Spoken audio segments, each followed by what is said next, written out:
Why ancient wisdom matters now. Imagine an education where students read Plato at 14, debate ethics at 15, and graduate with the ability to think like history's greatest minds. This is classical education. A 2,500-year-old approach experiencing a remarkable global renaissance. While modern schools fragment learning into disconnected subjects and teach for the test, parents worldwide are rediscovering an educational philosophy that shaped civilization's greatest thinkers. They're finding that the oldest methods might be exactly what our children need for an uncertain future. The philosophy behind classical education. Classical education asks a different question. Rather than, what job will this prepare my child for? It asks, what kind of person will my child become? The answer lies in cultivating wisdom and virtue through encountering truth, goodness, and beauty. The foundation is the trivium, a progression matching how children develop. In the grammar stage, young children absorb knowledge through memorization and stories. During the logic stage, questioning adolescents learn reasoning and argument. In the rhetoric stage, teenagers master persuasive communication. Students engage directly with what Mortimer Adler called the great conversation.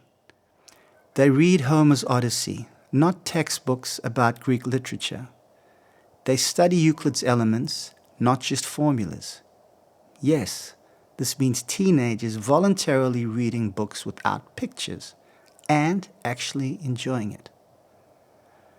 This encounter with original sources teaches them to grapple with complex ideas and join a conversation spanning millennia. The approach recognizes education as forming the whole person. Music and astronomy stand alongside grammar because understanding harmony and observing the cosmos develop different aspects of human consciousness. This creates graduates who think systematically, appreciate beauty, and understand their place in humanity's larger story. What this looks like in practice. Walk into a classical classroom and you'll notice the difference.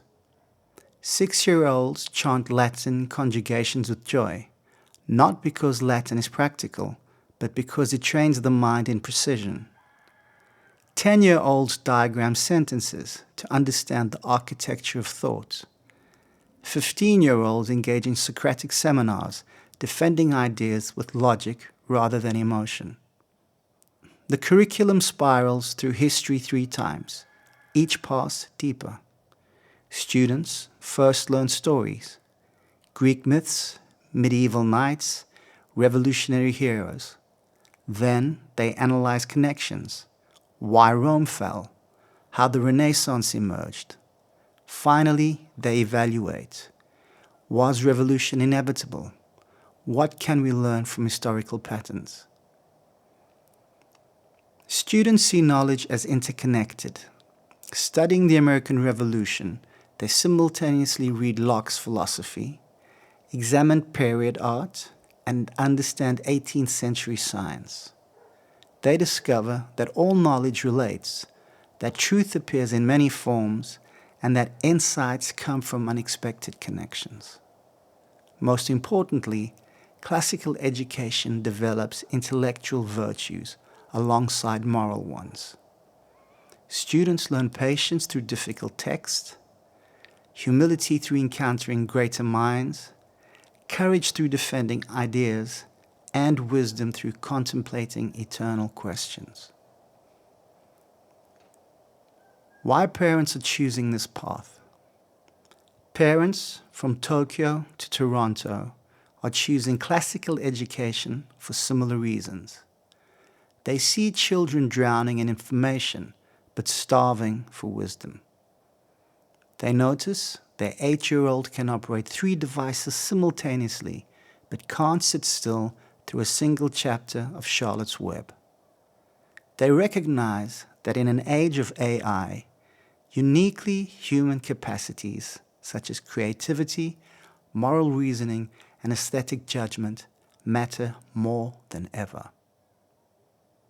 The growth is staggering. New classical schools open monthly across continents. Homeschool communities built on classical principles flourish globally. Online programs connect students internationally, creating communities of young scholars reading the same great books. Parents report transformations beyond academics. Children develop longer attention spans despite digital distraction. They engage in meaningful conversations about ideas that matter. They possess cultural literacy that enriches human discourse. Most importantly, they develop confidence from genuinely understanding rather than memorizing. Classical graduates excel in modern fields. They become doctors who understand the human condition, not just biology. Engineers who grasp mathematical elegance, not just applications. Entrepreneurs who think systematically and communicate persuasively. Reclaiming educational excellence. Classical education offers something revolutionary, the belief that every child can engage with humanity's greatest ideas. It rejects assumptions that education should be purely practical or that children can't handle complexity. Instead, it insists young minds hunger for meaning, beauty, and truth. This isn't nostalgia or elitism. It's recognizing that humanity's eternal questions, what is good, what is true, how should we live, remain most important. The tools developed over millennia to explore these questions remain the most powerful for developing human potential.